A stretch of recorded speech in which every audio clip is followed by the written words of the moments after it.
আপনাদের যে বয়স, এই বয়সে আপনাদের আদর্শ মুহাম্মদ রাসূলুল্লাহ সাল্লাল্লাহু আলাইহি ওয়াসাল্লাম, এখনো তিনি নবুয়ত প্রাপ্ত হন নাই। আপনাদের বয়সে তিনি 20, 21, 22 অথবা 19, 20, 21, 22, এই সময়ে তিনি কি ছিলেন বলেন তো সমাজে?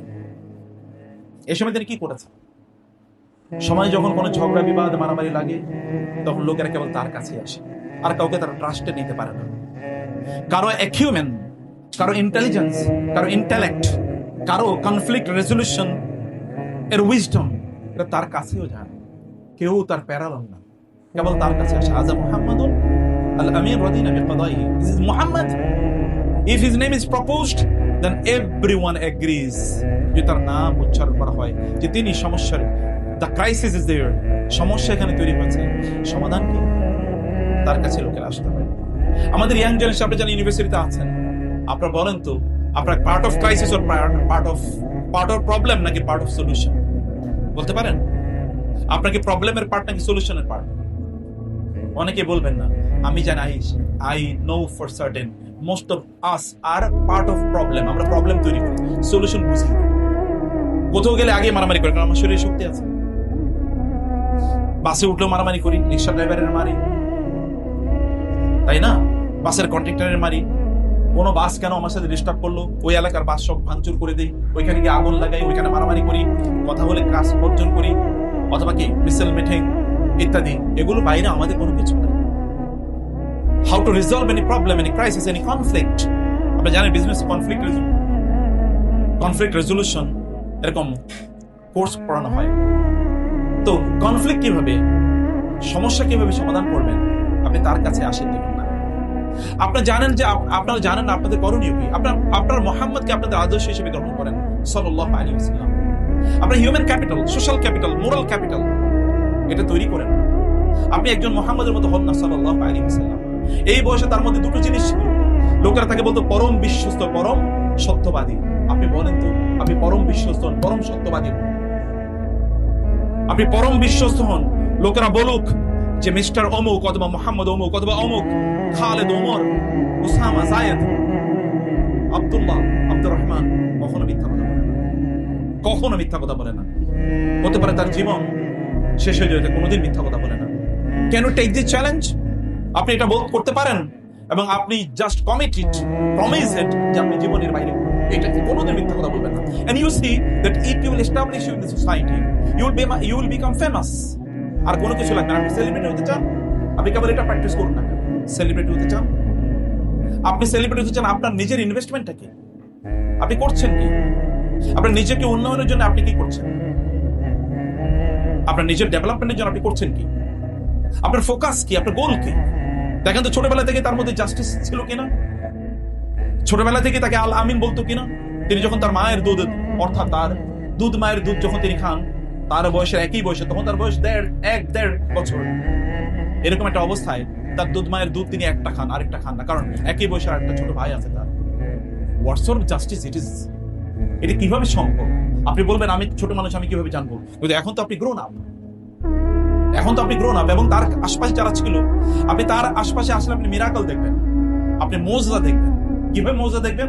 ছোটবেলা থেকে তিনি যে তার নিজকে আল আমিন হিসেবে প্রতিষ্ঠিত করেছেন, তার নিজের মধ্যে তার ইনভেস্টমেন্ট, এই ইনভেস্টমেন্টটা তাকে কিভাবে কাজ করেছে।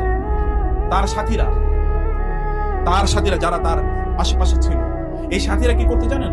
সাথীরা যখন একসাথে খেতে বসতো, তখন তার চোখ বন্ধ করে খেত। ভালো করে শোনেন, আপনি কি শুনতে পাচ্ছেন আমার কথা?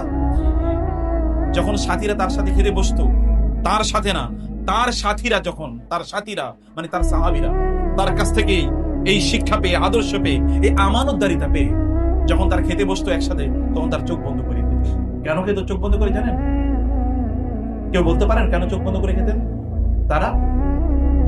কারণ যদি আপনি চোখ খুলে খান, তাহলে আপনি যদি সবচেয়ে বড় মাংসের পিসটার মধ্যে হাত দিয়ে দেন, আপনি যদি সবচেয়ে বড় মাছের পিসটা হাত দিয়ে দেন, এই জন্য তারা চোখ বন্ধ করে খেতেন, যেন কোনোভাবে তার বন্ধু যেন ডিপ্রাইভ না হয়, যেন ভালো পিসটার উপর আপনার হাত না পড়ে যায়, যেন অন্য যেন বঞ্চিত না হয়। সাবকনসিয়াসলি যেন কোনো অন্যকে বলতে, কিভাবে এরকম মানুষ তৈরি? আমরা তো আরেকজনের পকেটের টাকা আমার নিজের পকেটের টাকা মনে করি। আমরা যখন খেতে বসি তখন আমরা কাড়াকাড়ি করে খাই, আরেকজনের টাকা বেশি খেয়ে ফেলি আমরা। তারা চিন্তা করতেন আরেকজন হাত দেওয়ার আগে যেন তার হাতটা সেখানে না পড়ে, আবার তিনি যেন একটু বেশি না খেয়ে ফেলেন। এই মানসিকতা কি এমনি তৈরি হচ্ছে? কারণ তাকে তারা দেখেছেন যে তিনি কেমন। আপনি যখন সত্যবাদী হন তখন আপনি অন্যকে ইনফ্লুয়েন্স করতে পারেন। আপনি যদি সত্যবাদী না হন তখন আপনি হাজারো চিৎকার করে বক্তব্য দিলেও লোকেরা এরপর এখান থেকে বের হয়ে যাবে, উনি বলেছেন। যদি আপনি হৃদয় থেকে এটাকে লালন না করেন, আপনার শরীরে যদি এটা প্র্যাকটিস না থাকে, তাহলে কখনোই হবে না। আল আমিন, তাকে লোকেরা সত্যবাদী বলতে বলেন। আপনার নাম কি? আপনাকে লোকেরা কি বলে চান বলুন তো? আপনাকে লোকেরা কি বলে চান? আপনার বন্ধুদের সামনে, আপনার বন্ধুদের কাছে আপনার নাম কি? Mister terrorist, mister disturbance, mister liar, নাকি মিস্টার ট্রাস্টওয়ার্দি? আপনার বন্ধুদের মাঝে আপনার পরিচিতি কি বলেন? আপনার ক্লাসের যে সকল ফিমেল স্টুডেন্টরা আছেন, ফিমেল ফ্রেন্ডরা আছেন, যারা আপনার ব্যাপারে তাদের মত কি বলেন? তারা কি বলবে আপনার ব্যাপারে? বলবে না উনি খুবই দিনদার, না দিনের কথা আমি না বললাম, না উনি খুবই অনেস্ট, তার চরিত্র খুবই মাধুর্যপূর্ণ, তিনি কখনো খারাপ দৃষ্টিতে তাকান না। কারণ নারীদের মধ্যে আল্লাহ সুবহানাহু ওয়া তাআলা এরকম দূরদর্শিতা দিয়েছেন, আপনার চেহারার দিকে, আপনার চোখের দিকে তাকালে বুঝতে পারবেন আপনার চরিত্র। যদি একজন নারী যদি সত্যিকার অর্থে ভালো হয়, তাহলে তিনি আপনার চেহারার, আপনার চোখের দিকে তাকালে বুঝতে পারবেন যে আপনার চরিত্র। আপনি বলেন তো, আপনি আয়নার সামনে দাঁড়িয়ে বলেন তো আপনার চরিত্রটা কি? আপনি বলতে পারেন যে আমার ইউনিভার্সিটির সকল স্টুডেন্টদের সামনে আমি দাঁড়িয়ে বলতে পারবো, I have never cheated anyone, I have never talked ill of anyone. আমি জীবনে আমার এই ক্যাম্পাসের কোন নারীর, কোন বোনের বিরুদ্ধে একটা খারাপ কথা। আপনার বন্ধুরা কি এই ব্যাপারে টেস্টিমনি দিতে পারবে? আপনার বন্ধুরা কি এই কথা বলতে পারবে? এর যদি না বলতে পারে, একবার চিন্তা করে দেখেন তো, যখন রাসূলুল্লাহ সাল্লাল্লাহু আলাইহি ওয়াসাল্লামের উপর নবুয়ত আসার পর তিনি মানুষকে ডাকলেন, ইয়া মাশারা কুরাইশ, হে কুরাইশরা তোমরা আসো। সবাই দৌড়ে আসে। Muhammad was so influential in the society. আপনি সেলিব্রিটি হতে চান? Fake celebrity? সোশ্যাল মিডিয়াতে আপনার কত লোক ফলো আছে, ফলো করে? ইনস্টাগ্রামে কতজন ফলো করে? ফেসবুকে কতজন ফলো করে? ইউটিউবে আপনার ভিডিও কয়জন দেখে? সেই সেলিব্রিটি হতে চান? রিয়েল সেলিব্রিটির কাছে আসুন। যখন লোকদেরকে তিনি ডাকলেন, সবাই সেখানে দৌড়ে গেল। কারণ লোকেরা জানেন মুহাম্মদ ডেকেছে মানে হচ্ছে সাধারণ কোনো বিষয় না, খুবই গুরুত্বপূর্ণ কোনো ঘটনা ঘটেছে। সবাই এভরিওয়ান, সবাই সেখানে দৌড়ে গেল। তিনি পাহাড়ের পাদদেশে দাঁড়ালেন। পাহাড়ের পাদদেশে মানে হচ্ছে তার সামনে মাইক, কারণ একটু উঁচুতে দাঁড়ালে আপনার কণ্ঠটা একটু বেশি জায়গায় পৌঁছে। তিনি সেখানে দাঁড়ালেন, বলে হে কুরাইশ, কুরাইশ আসো। সবাই একত্রিত হল। তিনি তাদেরকে বললেন, আমি যদি তোমাদেরকে বলি এই পাহাড়ের ঠিক অপর প্রান্তে একদল শত্রু তোমাদেরকে আক্রমণ করার জন্য দাঁড়িয়ে আছে, তোমরা কি বিশ্বাস করবে? তারা কি বলেছিল বলেন তো? বলেছিল, না অবশ্যই আমরা আপনাকে বিশ্বাস করবো। মা জাররাবনা আলাইকাল কাযিবা আবাদা, আমরা জীবনে কোনোদিন আপনাকে মিথ্যা কথা বলতে শুনি নাই, জীবনে কোনোদিন শুনি না।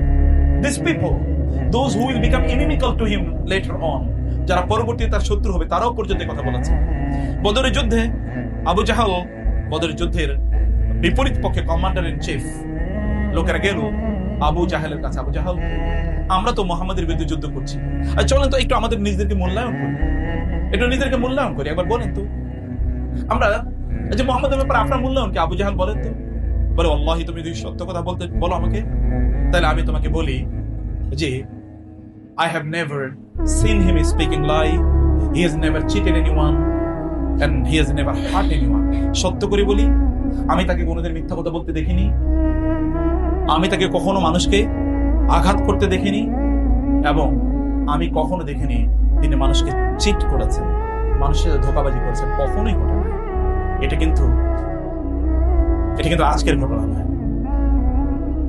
তিনি নবুয়তের দায়িত্ব পাওয়ার আরো 15 বছর পরের কথা বলছি। 15 বছর পর্যন্ত শত্রুতা করার পরেও একজন মানুষ কিভাবে এত ক্যান্ডিডলি এখন নলেজ করেন অ্যাবাউট হিজ ট্রুথফুলনেস, তার সততার ব্যাপারে, আপনার সততার ব্যাপারে, আপনার মোরাল ক্যাপিটাল কি, আপনি কি নিয়ে সামনে এগোতে চান, আপনার জীবনের লক্ষ্য এবং উদ্দেশ্য। আপনি মানুষের মাঝে ইনফ্লুয়েন্সিয়াল হতে চান, কিভাবে আপনি ইনফ্লুয়েন্সিয়াল হবেন? আপনি সমাজে ইম্প্যাক্ট করতে চান, কিভাবে আপনি ইম্প্যাক্ট করবেন? ইম্প্যাক্ট করার জন্য তো আপনাকে নিশ্চয়ই এমন কিছু ক্যারেক্টার ডেভেলপ করতে হবে, এমন কিছু চরিত্র ডেভেলপ, এমন কিছু স্কিল কমপক্ষে যদি আমি বলি এমনকি সফট স্কিল আপনার মধ্যে তৈরি করা দরকার, যেগুলো আপনার জন্য রিয়েল ক্যাপিটাল। আপনি বলেন তো, যখন তিনি তার খাদিজাতুল কুবরা মাত্র, এখনো তিনি তাকে বিয়ে করেন না, তার বয়স তখন 23 বা 24, খাদিজাতুল কুবরা এর বিজনেস লিডার হিসেবে যখন তিনি যান, বিজনেস পার্টনার হিসেবে অথবা বিজনেস ম্যানেজার হিসেবে যখন তিনি সিরিয়াতে যান, সেখানে তিনি বিজনেস করে আসেন। এত পরিমাণ বিজনেস করলেন যে অন্য সময় খাদিজার রাদিয়াল্লাহু তাআলা আনহা তার কৃতদাস, এবং যে গত 40 বছর খাদিজার ব্যবসা আমরা করছি, গত 40 বছর এই পর্যন্ত খাদিজা বাবা তার বাবার ব্যবসা করেছে, এত ব্যবসা কোনোদিন করতে পারি নাই, অন্য সময়ের চেয়ে প্রায় 4 গুণ বেশি ব্যবসা করেছে। এই স্কিল তিনি কোত্থেকে অর্জন করলেন? আমি কেবল এই স্কিলের কথাই বলছি আপনাদেরকে। আগে আপনাকে যদি এখন ব্যবসা করতে দেওয়া হয়, আপনাকে 1 লাখ টাকা দেওয়া হলো, আপনাকে যদি বলা হয় যে 1 মাস পরে আপনি 1 লাখ টাকা 50,000 টাকা করে নিয়ে আসবেন, কারণ আপনি ব্যবসা বুঝেন, আপনার স্কিল ডেভেলপ করেন। তিনি তো 1 লাখ টাকা 4 লাখ টাকায় পরিণত করে নিয়ে এসেছেন 1 মাসের মধ্যে। 1 লাখ টাকায় তিনি 4 লাখ টাকা করে নিয়ে এসেছেন 1 মাসের মধ্যে। এবং তিনি জানেন সমাজে কোনটা ডিমান্ড বেশি, তিনি মার্কেট ইকোনমি বুঝেন, তিনি মার্কেট ডিমান্ড বুঝেন, তিনি মানুষের কোনটার প্রতি কোন জিনিসটা মানুষের প্রয়োজন, he understand the market, the dynamics of the market. তিনি সমাজের বাজারে তিনি অবস্থা বুঝেন। যারা বিজনেসে পড়েন, কেবল বিজনেসে পড়লে বিজনেসম্যান হওয়া যায় না, কেবল বিজনেসে পড়লেই বিজনেসম্যান হওয়া যায় না। ওয়ারেন বাফেট পৃথিবীর সবচেয়ে বড় ধনী মানুষ, হার্ভার্ডে তিনি অ্যাপ্লাই করেছিলেন, হার্ভার্ড বিজনেস স্কুলে পড়ার জন্য, কেউ তাকে রিজেক্ট করেছে। এখনো হার্ভার্ড বিজনেস স্কুলের সবচেয়ে বড় ব্যর্থতা হিসেবে এটাকে দেখানো হয়, যে ওইখানে তাকে ভর্তি নেওয়া হলো বিজনেস স্কুলে। বিজনেস করার জন্য বিজনেস স্কুলে পড়ার প্রয়োজন নাই, তিনি কোন স্কুলে পড়েছেন, কিন্তু তার মধ্যে ক্যাপিটাল ডেভেলপ করেছেন, তিনি সেই এক্সপিরিয়েন্স, তিনি সেই স্কিল ডেভেলপ করেছেন, তিনি ব্যবসা করে এসেছেন। কিন্তু তার চেয়ে আরো বড় কথা কি জানেন? যার তিনি ব্যবসা করেছেন তার মধ্যে মারিং এবং কাটিং এর কোনো চিন্তা চেতনা ছিল না, ইন্টিগ্রিটি, অনেস্ট, সততা। এবং মাইসার এসে বলেছেন, ওয়াল্লাহি, আল্লাহর কসম করে বলেছি, মুহাম্মাদের একটা অবজেক্টিভ ছিল, how to raise the profit ratio, profit level, কিভাবে প্রফিট লেভেল গুলো বাড়ানো যায়। তিনি সিরিয়ার বাজারে খুঁজে বেরিয়েছেন মক্কার মানুষের ডিমান্ড কোনগুলো বেশি, কারণ যেগুলো ডিমান্ড বেশি সেগুলো দাম এমনি বেড়ে যায়। ইকোনমিতে আপনি পড়েছেন, ডিমান্ড যত বাড়ে তত কি দাম বাড়ে, ডিমান্ড যত কম তত কি দাম কম। অতএব ডিমান্ড বাজারে কোনটা বেশি, মানুষের প্রয়োজন কোনটা, তিনি এটি খুঁজে বের করেছেন এবং তিনি মানুষকে সেগুলি দিয়েছেন, সেগুলি তিনি নিয়ে এসেছেন। আপনি বলেন, আপনি যদি এখন আপনাকে বিজনেস করতে বলা হয়, তাহলে আপনি বিজনেসের কি কি স্কিল ডেভেলপ করেছেন? কিন্তু আমি তো নবুর কথা এখনো বলিনি, নবুয়তের কথা এখন আপনাদেরকে বলছি না, আপনাদেরকে এই কথা বলছি। সমাজের যখন কনফ্লিক্ট তৈরি হচ্ছে, আপনি এখন মাশাআল্লাহ MUIS metropolitan university Islamic society করেছেন, খুবই ভালো। এই সোসাইটির জন্য গাইডের কথা আমি বলি, যখন তার বয়স 13 বা 14 বা 15, এই সময় তিনি মক্কার যুবকদেরকে নিয়ে তিনি বসলেন, বিকজ মক্কা একটা যুদ্ধ তৈরি হয়েছে আননেসেসারি, এটা অপরিজন, আনওয়ান্টেড, আনএক্সপেক্টেড, যেরকম যুদ্ধ এখানে হওয়ার কথা ছিল না। তিনি যুবকদেরকে নিয়ে বসলেন, বললেন যে কিভাবে এই জাতীয় ভবিষ্যতে যুদ্ধ এবং যাদের প্রতি ইনজাস্টিস করা হয় এগুলো কিভাবে দমন করা যায়, এগুলো নিয়ে তিনি ভাবলেন, এগুলো নিয়ে তিনি চিন্তা করলেন, তাদেরকে নিয়ে তিনি বসলেন, ইনিশিয়েট করলেন। আব্দুল্লাহ ইবনে জুদআনের ঘরে তিনি তাদেরকে নিয়ে চুক্তি করলেন, যেটাকে আপনারা হেলফুল ফুজুল হিসেবে জানেন। হেলফুল ফুজুল সলিটারি, মানে সলিডারিটি মুভমেন্ট তিনি তৈরি করলেন। এবং এটার ব্যাপারে তিনি এতটা প্রাউড তিনি ছিলেন, ইসলামের পরেও তিনি নবুয়তের দায়িত্ব পালন করার সময় তিনি বলেছেন, এখনো যদি আব্দুল্লাহ ইবনে জুদআনের ঘরে আমরা যে চুক্তি করেছি, এমন কোন চুক্তির প্রতি যদি এখনো আমাকে আহ্বান করা হয়, তাহলে আমি এখনো সানন্দে এবং সাগ্রহে সেই জাতীয় চুক্তিতে আমি অংশগ্রহণ করব। আমি বলছি যে আপনারা কি নিয়ে সামনে এগোচ্ছেন বলেন? আপনার নিজের এমন কি যোগ্যতা আপনি এর মধ্যে ডেভেলপ করেছেন? আপনার যোগ্যতা ডেভেলপ করতে হবে না? আপনি মার্কেটে এখান থেকে বের হওয়ার পর আপনি 15,000 টাকায় চাকরি কেন করবেন? আপনার নিজের আত্মসম্মানে লাগবে না এতটুকু চাকরি করার জন্য? আপনার আত্মসম্মানে লাগলে কেন আপনি why do you spend your time or why do you still spend your time? আপনি আপনার সময়টাকে কেন অন্যায়ভাবে ব্যয় করছেন? কেন অন্যায়ভাবে আপনি কেন সুন্দর করে কথা বলতে জানেন না? তিনি তো সুন্দর করে কথা বলতে জানতেন এবং তিনি ছোটবেলায় সুন্দর করে কথা বলা শিখেছেন। যখন তিনি মায়ের দুধ খান তখন বনু সাদ গোত্রে তিনি চলে গিয়েছেন, সেখানে তিনি বড় হয়ে উঠেছিলেন এবং সেখান থেকে ফাইনেস্ট ল্যাঙ্গুয়েজ অফ আরাবিয়া, আরবির সবচেয়ে সুন্দর ভাষা তিনি শিখেছেন। আপনি বলেন এই পৃথিবীতে সবচেয়ে ইনফ্লুয়েন্সিয়াল যে কয়েকটা বক্তৃতা আছে, এর মধ্যে 1 নম্বর বক্তৃতাটা হলো মুহাম্মদ রাসূলুল্লাহ সাল্লাল্লাহু আলাইহি ওয়াসাল্লাম, যেটা বিদায় হজে দিয়েছেন। এখনো এই পৃথিবীর যাবতীয় সমস্যার ওই বক্তব্যের মাধ্যমে সমাধান করে দেওয়া সম্ভব। সেখানে তিনি ইকোনমির কথা বলেছেন, সেখানে তিনি হিউম্যান রাইটস এর কথা বলেছেন, সেখানে তিনি পলিটিক্স এর কথা বলেছেন, তিনি জাস্টিসের কথা বলেছেন, তিনি উইমেন রাইটস এর কথা বলেছেন। এমন কি আছে যেটা সেখানে নাই? তিনি যুদ্ধের কথা বলেছেন, তিনি স্লেভদের কথা বলেছেন, তিনি বিজনেসের কথা বলেছেন, তিনি সোসাইটির কথা বলেছেন, তিনি ফ্যামিলির কথা বলেছেন, তিনি রিলিজিয়নের কথা বলেছেন, তিনি দুনিয়ার কথা বলেছেন, তিনি আখিরাতের কথা বলেছেন। সেই বক্তব্যটা আই ডোন্ট নো এটা কতটুকু। I think that it will Spain over 5, 6 or 7 minutes, 5-6 মিনিটের একটা বক্তব্য। আমরা তো 2 ঘন্টার বক্তব্য দিলেও এরপরে কোনো কিছু cannot make any summary or any influence. 6-7 মিনিটের বক্তব্য, কি ক্যারিসমেটিক কথা। উদিত যাও আমি আল কালিম, তার শব্দগুলো ছোট, কিন্তু এগুলোর মধ্যে রাজ্যের সকল সমাধান রয়েছে। আপনি কেন সুন্দর করে কথা বলতে জানবেন না? পৃথিবীর সকল মানুষ, সফল মানুষরা সুন্দর করে কথা বলতে জানতো। আপনি কেন ভাষা জানবেন না? তিনি তো শ্রেষ্ঠতম ভাষা। আপনি কেন সুন্দর করে বাংলা বলতে জানেন না? আপনি কেন ইংলিশ শিখলেন না? আপনি কেন আরবি শেখেন না? কেন শেখেন না? আপনাকে ধরে রেখেছে কে? আপনি সোশ্যাল মিডিয়াতে সময় দিচ্ছেন, ফেসবুকে সময় দিচ্ছেন, ফেসবুকে সময় দিয়ে আপনি কার লাভ করছেন? ফেসবুকে একটা পোস্ট করছেন, 3টা লাইক পড়েছে, এটা নিয়ে আপনি খুবই উৎফুল্ল, আপনি অনেক বড় সেলিব্রিটি। তারপরে কমেন্ট পড়েছে 2টা, এটার কমেন্টের উপর কমেন্ট, এটা নিয়ে গত 3 ঘন্টা আপনি কাটিয়ে দিয়েছেন। আপনি জানেন না, আপনি ওই রিলস দেখে দেখে আপনি সময় কাটাচ্ছেন। কার রিলস দেখছেন আপনি? রিলস দেখে আপনি কোথায় যাবেন? এই রিলস দেখে আপনি কোথায়? আপনি শর্ট দেখে দেখে সময় কাটিয়ে দিচ্ছেন। আপনি অমুকের পোস্টে গিয়ে কমেন্ট করার জন্য সময় কাটিয়ে দিচ্ছেন। এখন আপনাদের ল্যাঙ্গুয়েজ, অধিকাংশ জেনারেশন ল্যাঙ্গুয়েজ হয়ে গেছে কি এখন? গালিগালাজ। বন্ধু বান্ধবদেরকে যেভাবে গালিগালাজ করে আপনি উচ্চারণ করেন, আপনার নবীর জীবনে কেউ যদি দেখাতে পারে একটা গালি, আই চ্যালেঞ্জ ইট, একটা গালি দিয়েছেন গোটা জীবনে, একবার দেখাতে হবে। Never ever, he has never ever uttered any slang in his total life, 63 years এর জীবনে একবার তিনি বলেন নাই। neither beforehood prophethood nor after prophethood। এটা চিন্তাই করা যায়। আপনি স্ল্যাং ইউজ করে কোথায় যাবেন? আপনার বন্ধুদেরকে আপনি কি বলে ডাকেন? ইউনিভার্সিটি ফ্রেন্ডদেরকে আপনি কি বলে ডাকেন? আমি তো জানি এগুলো গালি, কারণ আমি তো ইউনিভার্সিটির ছাত্রদেরকে পড়াই। গালির শব্দ উচ্চারণ করে আপনি মনে করছেন কি এটা? আপনি এখন জাতে উঠেছেন, আপনি তো জাত থেকে নেমেছেন। আপনার মুখটাকে আপনি কি ভাষায় ব্যবহার করছেন? মুখটা কি আল্লাহ তাআলা এমনি দিয়েছেন? You know the difference between animals and angels? You know the difference between animals and angels? আপনি between the animal and angel, এই দুটোর মধ্যখানে আপনি বসবাস করছেন। You can become animal, you can become angel। আপনি পশু হতে পারেন এবং ফেরেশতা হতে পারেন, দুটি হতে পারেন। পশু হতে পারেন যখন পশুর মতো মুখকে খারাপভাবে ব্যবহার করবেন, আর আপনি অ্যাঞ্জেল হতে পারেন যখন উত্তমভাবে ব্যবহার করবেন। আপনি কিভাবে ব্যবহার করেন? How have you accustomed yourself? আপনার মুখ থেকে কি শব্দ বের হয়ে আসে? আপনি কি ভেতর থেকে পরিশুদ্ধ হয়েছেন কিনা? আপনার ভেতরে কি চিন্তা আছে? সমাজ নিয়ে আপনার চিন্তা কি? আপনি বড় হলে কি করবেন? কেবল একটা চাকরি, তার পেছনে আপনি ঘুরছেন, অথবা কেবল কিছু দুনিয়ার কিছু আয় ইনকাম করবেন?